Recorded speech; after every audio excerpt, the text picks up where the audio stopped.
Hello, everyone. This is Jeffrey Geisner for the Obligation of Memory Podcast Network. I'm with Ettie Zilber, and we're having a great conversation about her second generation life and her parents. And now we're going to be moving past, and we're going to take into Ettie's leaving home. She's getting an education, and I'm really curious about what it was like to leave your parents and go and fly the coop, be independent. And maybe you can tell me a little bit about what your parents thought about all that and your choices of leaving. Okay, well, I grew up in New York and went to public schools, and we were living in Brooklyn, moved out to Long Island, and then have to make a decision about college. Well, pretty much my college counselor said, you don't have, if your parents don't have any money to get you to what we called a boarding university, you'd have to go locally. And so that's what we did. And I went to Queens College, and I drove from Long Island to Queens College every day for 4 years. So I didn't really leave home at that time. I was living at home. And what was your studies? I studied health and physical education, and subsequently focused on the physically and mentally disabled, so adapted physical education, rehabilitation. So that was those were three of my first careers, and then I went on for a master's at Penn State in therapeutic recreation. And so later on, I got another master's degree in English as a second language and school administration. And then my doctorate was in school administration. I got a superintendent's license. And what was your thesis? My master's thesis or my doctoral thesis? Your doctoral thesis. My doctoral thesis was something that I eventually published in a book, all about the children who are taken around the world with their parents for their parents' work. And these kids are called third culture kids or cross culture kids.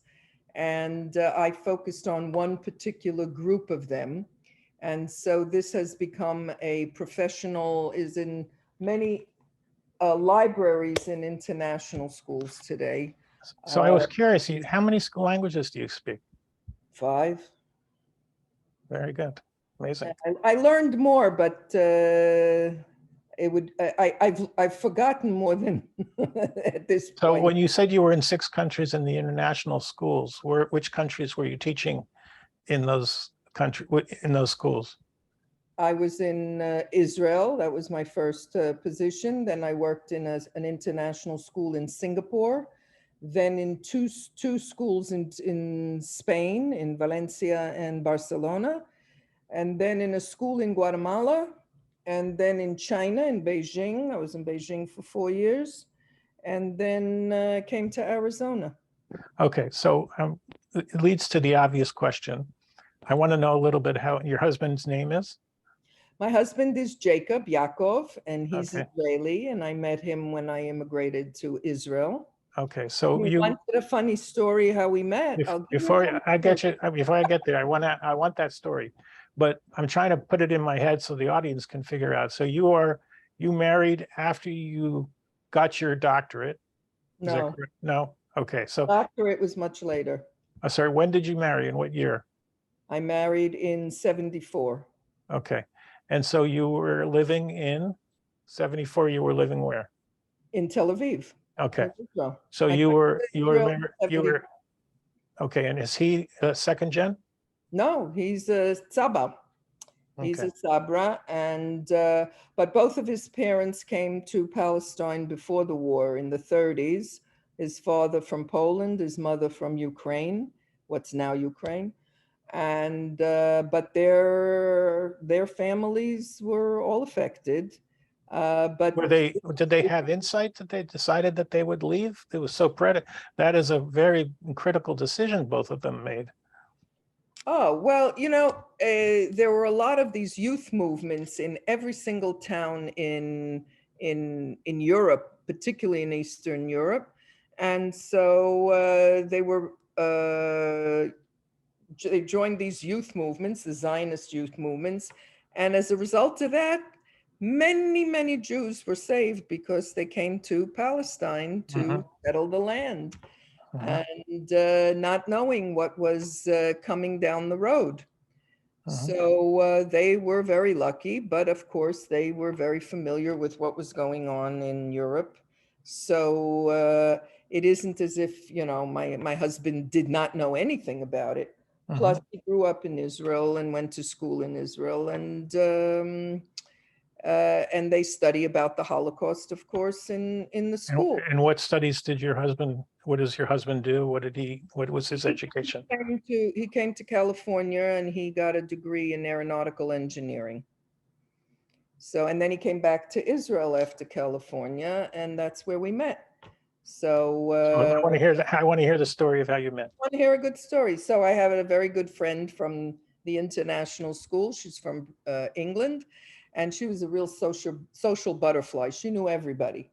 And so one evening, she invited a friend of hers over because she wanted to make a shidduch, and her friend was from South Africa.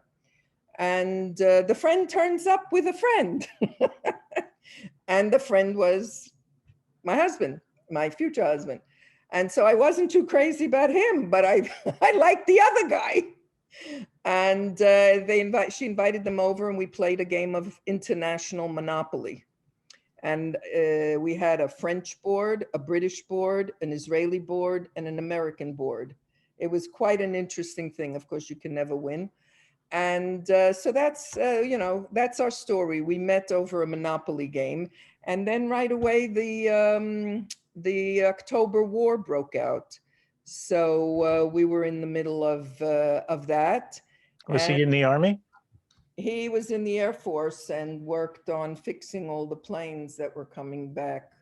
My father in 48 was in the Air Force. He was making the propellers for the Haganah airplanes. I have photos of these. My father did make photos of all those, and I have those photos. Oh. So tell me a little bit about your parents, and they're watching you travel all over the world. That was later. Well, at this point, my parents weren't even in Israel anymore because they had gone to Canada. Okay. And so what are they saying about your career, your education? Give me a sense of, were you living up to their expectation? Oh yeah, they were very, very proud. So of course, the joke in the family, when I got my doctorate, fortunately, my mother was still alive and she came to the graduation ceremony. And I basically said, yeah, Ma, I know you wanted a doctor in the family. Maybe it wasn't exactly this kind of doctor, but you got a doctor now. Very So good. that's our joke in the family. So, no, my mother was extremely proud of all three of us. and so Jacob is, if he was there sitting next to you, what would he say life was like living with a second generation Holocaust survivor? I don't think that that it played that great a role in his life, except for the fact that he is much more aware of the Holocaust. And specifically, since I wrote the book, he's read the book and he knows the story. He knew my parents, and so he loved them very, very much, and he heard their stories as well. And so I think that the biggest, I also do cross-cultural training. I'm a cross-cultural trainer. And so what's the definition of cross-cultural training? Training people who come in contact with other cultures for better outcomes. So whether it is for organizations, for cross-cultural marriages, for students in the school, for teachers and students. And so I do this kind of training particularly in international schools. Still? Yeah, I'm I doing. thought you said you were to retire. I'll never retire. And so if I had to analyze it from that perspective, from that professional perspective, there is more difference between us for other reasons. And the other reasons is we're in a cross-cultural marriage. He's Israeli. He grew up in Israel. I grew up in America. All right. And of course, my mother would say, and he's a Polak and we're Litvaks. So that's a cross-cultural marriage. And then the big thing, which people don't realize, growing up in Israel, you are growing up as part of the majority. Growing up anywhere else in the world, you are always part of the minority. Mhm. And minorities think differently than majorities. And that's a big difference between the two of us. Because certain things that I see as, you know, I know Iris Felsen is a very well-known clinical psychologist who specializes in survivors as well as 2Gs and 3Gs. She calls us the canary in the coal mine because we sense things that other people don't necessarily sense in the environment. Dangers, concerns. So I think that that is part of also the play between him and I, in that he sees things from his majority lens, and I'm always looking at things from the minority lens. You know, be careful, don't make a fuss. You know, this type of thing that all minorities, and this is something that I've worked with my entire career.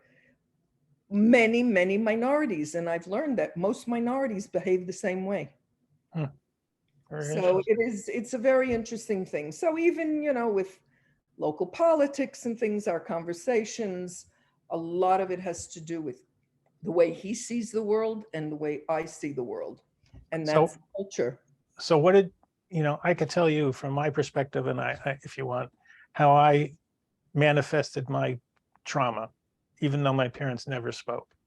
But how did you manifest trauma? Because you indicate that you now research and spend a lot of time thinking about intergenerational survivor trauma. So how do you manifest your trauma, and how does it come out? I don't think that my trauma comes out. It's the way I make decisions. It's this, for example, this constant vigilance, always vigilant, always looking to see, okay, what's the next step? Is this going to lead to something bad? And I believe that I could trace that back to our history. Always having my paperwork in order and ready. It's the refugee mentality. If God forbid I have my passport should never expire, ever. It should always be updated. Every single document that I have is ready to go. Anything physical? Physical meaning what? So for instance, my situation, ever since the 5th grade, I had nightmares. Oh yeah. And it's can go all the way back to the 5th grade when the teacher separated the good kids from the bad kids and put the good kids in the front and the bad kids in the back. And I didn't know why I was selected to go in the back. You were bad. Yeah, but you know, what does a 5th grader know is good or bad? I don't know. And I couldn't go to school. I refused to go to school. I cried. My mom, we only had a block to walk to the elementary school, but I was kicking and screaming and my sneakers were rubbing against the sidewalk until my mother, and it went for almost for months that I can remember. That was the very first incident. And then it eventually turned into the same Holocaust dream every single time, because my career has always been in technology startups. And I've been usually the key player to either the CEO or the head guy. And whenever the business would go rocky, I would always have the same dream. I'd be in a Gestapo headquarters with a heavy hot light, and I was sweating bullets being interrogated. So much so that like in the middle of the night, I'd have to get up and take a shower. That's how soaked I was. And that recurring dream happened for my whole career. So let's say I'm 60, I just turned 64. I retired at 58. And before that, from 58 all the way back to 5th grade, I had similar nightmares. Yeah. Yeah. Listen, that could definitely be the fact that you're dreaming about the Gestapo. I'm not going to analyze your dreams, but I definitely had dreams of being chased and being beaten, or coming and flying in on my horse and saving my family, all of those kind of dreams. And so there's always that in the back of your mind. So you have expertise in this area. So counsel me, or counsel yourself, counsel you here. or counsel yourself as to what do you believe is the tie between something that your parents had? Because for me, my parents never spoke. It was verboten. I mean, absolutely not. And to make my point even clearer, my sister was 4 years older than I am, and my mom passed away in 2011, and she was 83. And in 2008, my sister absolutely wanted my parents to tell the story because they refused up to that point. So she sat both of my parents down separately. She took out a tape recorder and she recorded my parents' stories. She then put it down in a computer. She then sent me the file in 2008, but because I was so traumatized that I couldn't open the file. And just to tell you, I've never up till 2020, I never watched a Holocaust movie. I never could go to any memorial service. I could never watch Hogan's Heroes. I could never read a Holocaust book. Nothing. Shut down completely. And my world changed in 2020. Obviously, you know what I'm doing now. It's like completely like a fire hose that I have changed from zero to not. But what was amazing when I finally opened that story from my mom in 2020, there was no discussion from her from 1943 to 1946. Completely empty. And when I watched my father's brothers show a tape, he mentions in that tape, which was over 2 hours, that he wanted to know from my mother what Auschwitz was like, and she refused to tell him about it. So very consistent. So for me, I got nothing, and yet I have this. And what was interesting, my transference is that since I opened that document in 2020 and started to discover what I didn't know about my parents' journeys, my nightmares have stopped. So leaning into the story and researching, and I've watched now over 500 Holocaust films. I write Holocaust reviews. I have my groups. And I'm now leaning into the story as opposed to running away from the story. And now now, thank God, I haven't had any kind of nightmare. And when we've gone through COVID, in fact, I use what I know to help me get through COVID. I'm saying, like, hey, if my parents can get through what they went through, what the hell? I'm ordering from I'm ordering food in. I'm getting movies on Amazon. I mean, come on, So I would say that all of us would answer exactly like you did, because of our background. Big deal to wear a mask, right? Yeah. Okay. And this COVID thing. Sure, you're concerned about your health, but you say this. I always called it luxury lockdown, and that's exactly what it was. And how can you possibly complain? Now, that isn't to say that there weren't a lot of people who did suffer because they lost jobs, or they had to have their kids home or work from home, and the kids were online studying. Or their husband died. My heart goes out to all of those. Yeah, we lost 1 million people. Exactly. So, but for me, my life, I never complained, not 1 nanosecond of complaint. And that is directly related to the Holocaust. And that's all I could think of the whole time. What do I have to complain about? I Yeah. have food, I have a roof over my head, I'm safe, and so I won't go out. I'm So ordering from Amazon, I'm buying from Instacart. that's it. So, I think that's one of the things that I've learned from my parents, particularly my mother, is this independence. She forced us, the three of us, to be completely independent from a very young age. I mean, I was traveling on the New York City subways and buses from the age of 7. Hmm. And to be resilient. No matter what life gives you, you bounce back, period. The alternative is unthinkable. That's the bottom line. Yeah. And that, I think, has held us all in good stead. Um, my mother always used to say, what doesn't kill you makes you strong. And I always thought, oh, pearls of wisdom. Turns out Nietzsche said that before her, but never mind, I credit my mother. Very good. So before we close out this session, I wanted to know a little bit about your children. What are they doing? And what if they were here, what memories would they remember about your parents? Okay, I have 3 kids, 2 are twins, and my oldest son, his career, he's in hotel management. He works for Hyatt Resorts, and as of today, he just moved to Mexico. Wow. The twins, one lives in Tel Aviv. He is a journalist, and I encourage you to read his work and his podcasts. He is very, very knowledgeable and well respected in his field. And What is he writing about? all about the Middle East, Israel, Palestinians, Iran. That's his wheelhouse.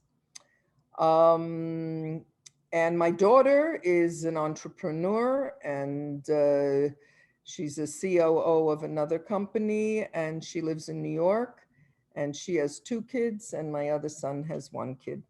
So what are their ages?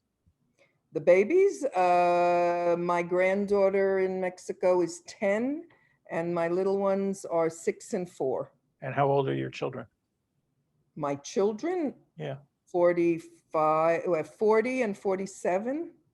Good. And so what would they say about their grandparents?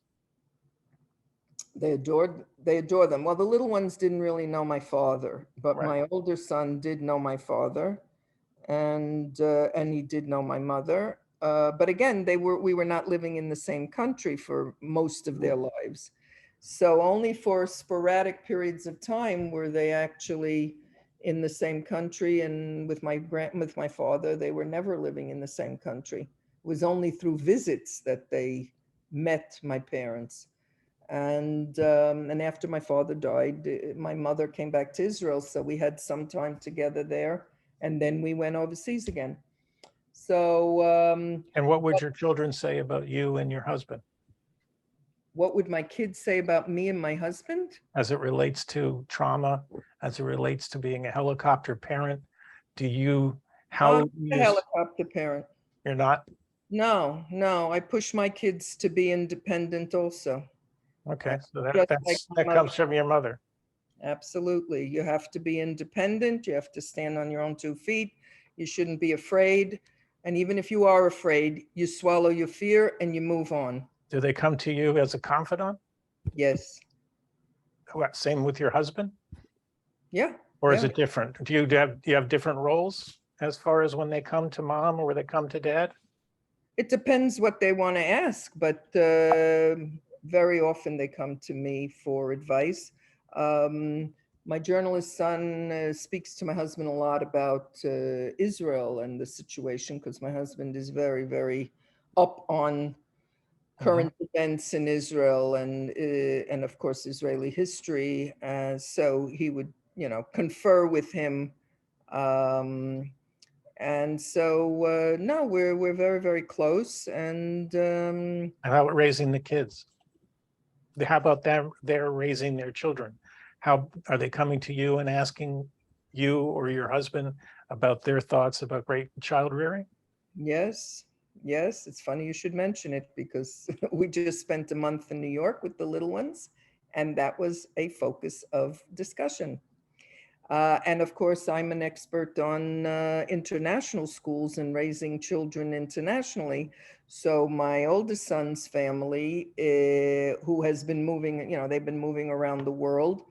I'm always involved in the conversations about the schools to choose and how to establish these transition periods for the kids. And yeah, I'm blessed. What can I tell you? I've got a very, very good relationship with my kids, my grandkids, and my husband. Very nice. And this was a great way to bring this segment to a close. And so I'm Jeffrey Geisner for the Obligations of Memory podcast. We're having a fun series of interviews with Ettie Zilber, who is going to be discussing in the next couple episodes her terrific book, but in a little different way. We're not going to give you the spoilers, but we're going to talk about it in depth. So see you on the other side. Well, come on back.